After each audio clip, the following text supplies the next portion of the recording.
Hi, I hope you are doing well. Good morning to you, good afternoon, wherever you are. So, welcome to my channel. The name is Evelyn and the channel is called By the Fireside. Please, thank you for your continual support and for my subscribers. I pray for you and please keep sharing the videos. Keep sharing. You might not know who a video I share here is going to help. So share it with your friends and whoever comes to mind. So as I shared with the shorts I shared, I have a testimony. Yeah, testimony time. Say blessing time. And why am I sharing this testimony? I am sharing it because testimonies are meant to be shared. If God do something for you, please share it. Secondly, I believe God wants me to share it, to encourage you, to believe God for the unimaginable. Yes, things that you have not even imagined, because that is what He did for me. And I believe He has done some unimaginable things for you. So continue believing that He is a good Father and He can do things that you have not even imagined for you. Okay? So this is to encourage you. This is not to rub it in your face, but to encourage you that our Father is good. Hey, so let's go. How did it happen? So there are a lot of series of events which led to me receiving that amount, to me receiving or winning that promo. And I want to start from the top, how it all came about. See, so that you understand it well, so that you understand the work of God. You see, the title is When God Sets You Up for a Miracle. God sets me up for a miracle. So I want to start from how, the setup started. I hope you understand. Okay, so God bless you. How did it happen? Let's dig in. So in October last year, by then my grandmother's funeral was up, so I had to leave Accra to Koforidua. Okay, so whenever I travel to Koforidua, I buy bread for Mami Difo, that is our mother in the Lord, our mother in the church. So I buy bread for her, okay? But this time, I didn't have, much on me to buy the bread. So I was contemplating, should I do it? Because, what I had was little. But I was like, okay, anytime I travel to Koforidua, this is what I do. So let me do it. So out of obedience, I bought the bread. I bought a car to Koforidua. And when I got to Koforidua, I bought a taxi going to Small London. That is my town, that is Jumapo. If you don't know Small London, hey, I'm in Ghana, please search for it on the map and you find it. Yes, so I bought a taxi to Koforidua. In the taxi, I received a call from my friend Hannah, and she said, sister, someone has called me that you have left your phone, your Vodafone phone. There is I have 2 phones or 3 phones, let me see. So said that I have left the phone which contains the Vodafone or the Telecel SIM card on the car, or in the car I traveled with from Accra to Koforidua. So it is the driver who found it. The driver said I should turn back wherever I am and come to Koforidua to take it. I was like, So I searched in my bag, I didn't find the phone. How did this phone flew from the bag, my handbag, to the car, and I didn't see it? How? In fact, I was kind of frustrated, tired and hungry. I wanted to just go home and rest.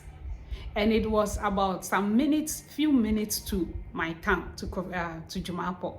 So I said, okay, you let me go home, maybe refresh, maybe take a bath or eat, then return to Koforidua for the phone. So that was what I planned. I got home and my brother, my elder brother, called, and he said that, someone has called me that you have left your phone in a car. The driver had called some contact on my phone, so my brother was one of the people he called. So I said, yes, I know. He said, okay, you don't set off yet to Koforidua. I have someone in Koforidua, he's a taxi driver, and I will tell him, I have told him to take the phone from the driver for you, so don't set off. But you wait for my call, I'll call you back. I was like, you are a good brother. God bless you. God bless you, a brother in need. So he called me some minutes later and said, you have to set off to Koforidua to take your phone because that driver had been apprehended by the police. I said, God, don't you see my predicament, Father? Why? So I grudgingly set off. But before I set off, I discussed with my mother that, okay, so then let me take the bread which I bought for Mami D4. Excuse me. Let me take it to Koforidua. Our church is around Sushen area. Okay, so when I get to Koforidua, I will take a car traveling or going to Tafo. Then I will alight at our junction, our church junction, and just walk some distance to our mission house and deliver the package and walk home. And my mother said, yes, that is a good idea. So I took the bread along with me to Koforidua. I took the phone from the driver. God bless him wherever he is. He did well. I took the phone from the driver and now began to search for a car going to Tafo, right? So that I will alight at our junction, the church junction. The church is closer to the main road, the Koforidua, Tafo, Kumasi road. So I will just alight at our junction, walk a few distance to the church, okay? Sister, I searched for this. I didn't get this trust key. I don't know if by that time they were on strike or something like that. There were a lot of people in town wanting to travel to Tafo and to Kukrentumi, but there was no car. But there were taxis. There were taxis.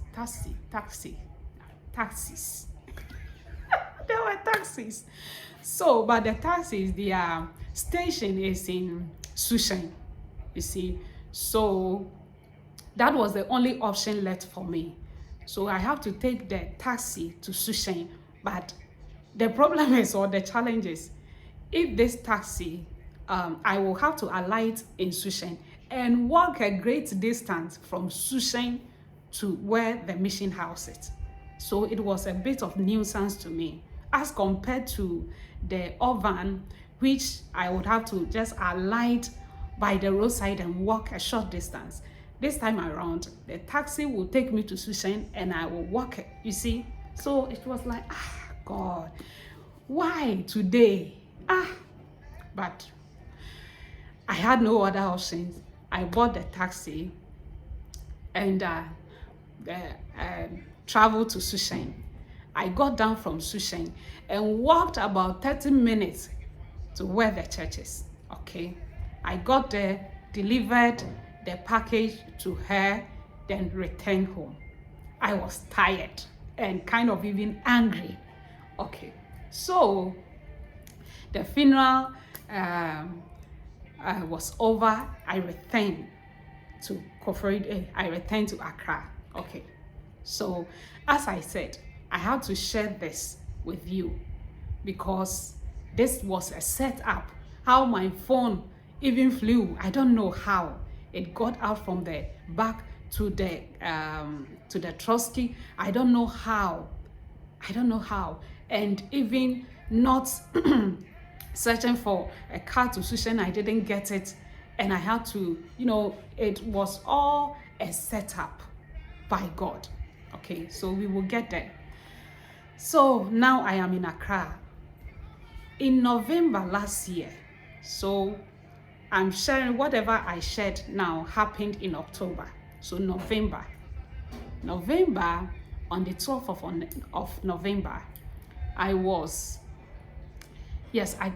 think I went to the market where my mother sell. Okay, so I went there and I was with her and I received a call. I received a call on that broken phone, the phone that got lost and, yes, was found. I received a call on that phone. That phone housed my Telecel SIM card. Okay, so the caller had called for about 4 times. So I think on the 4th ring or on the 4th time that I heard that my phone is ringing. So when I answered it, she said that she's a lady, she's calling from the Telecel office, and she mentioned my name. I said, yes, I am this person. I said, okay. Then, do you know that there is a promo going on with Telecel, Momo, and all that? I said, yes. He said, okay. So, do you know how you can be a winner of whatever is going on, the promo? And I said, yes. You said you have to do transfers, Momo transfers. You have to buy credit from your Momo account and all that. Yes, so I answered that and said, okay. Then I'm calling you to tell you that you have won 30,000 Ghana cedis. I was like, me, I won. What are you saying? Said, why you don't believe? This Christmas is going to be good for you. You really enjoy this Christmas. Hey, when you go for the money, the lady started saying all this. I said, but who would talk like that? Like a customer service personnel shouldn't even talk. They are professionals. Shouldn't even talk like that. So instantly, I said she's a scammer. Because, you see, first of all, the Telecel SIM card I'm using, I have not used it for about 5 years or 3 years or so. I've used it for about 3 years. Let's say maximum 3 years. Secondly, I don't usually buy credit on it. Or even the money on my Momo account is nothing to write home about. I don't do the transfers and all that. You see, if I'm transferring money to someone, you see, how much? I don't make calls. I make calls. I use it to make calls because they have some Vodafone Red or something like that I have subscribed to. So if I want to make longer calls, I use the Vodafone, but it's not every day. So how do I qualify to win such an amount? It is unimaginable, it is unbelievable, and even how this person is talking is not professional. So how do I believe this?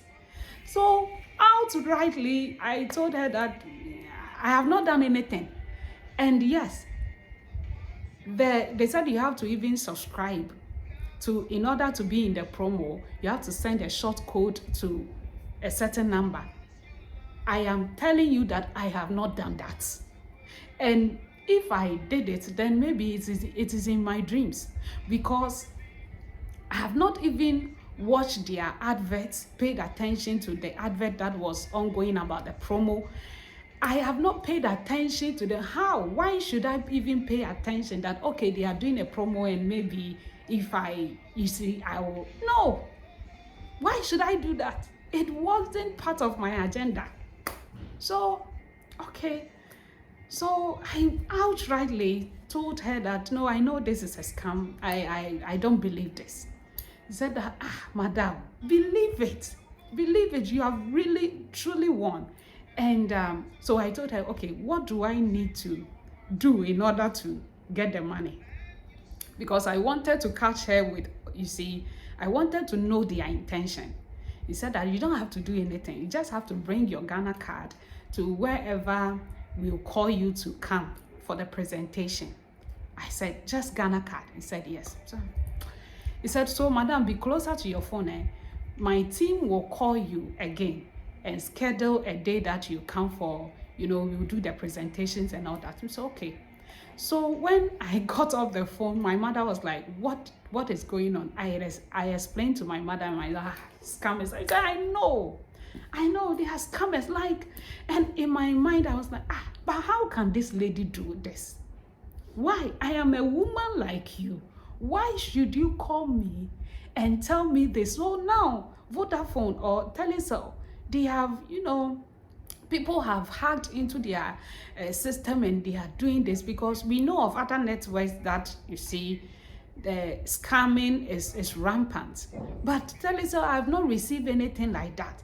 So why have they become, loose for people to hack into the account to do this? But why would a woman like me even do this to me? You see? So my mother said, don't mind them, don't mind them. When they call you again, don't pick it. I said, I'm not going to pick it.